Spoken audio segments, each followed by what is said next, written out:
Kom saam met ons na die Summit Wildlife se 10de jaarlikse veiling wat by die Droste Hotel in Graafrenet plaasgevind het.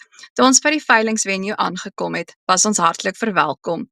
En soos wat julle nou gaan sien, die katalogiste was kunswerk gewees. Ek het beslis een van hulle saam met my huis toe gevat.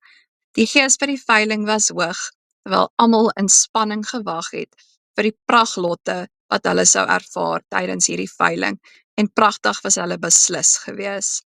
Een van die hoogtepunte vir my was lot 8, 'n 20-duim springbokram van Jewels of the Karoo, wat aanlyn vir R560,000 verkoop het. En daarna het ons vir top-up die 55-duim Sable van Valley Venture, wat vir 1,9 miljoen gegaan het, sowel as Axel, die Round Bull van Valley Venture Stud, wat vir 750,000 gegaan het. Na die veiling kon ons gelukkig groot makietie hou, want die bokke het ook gewen.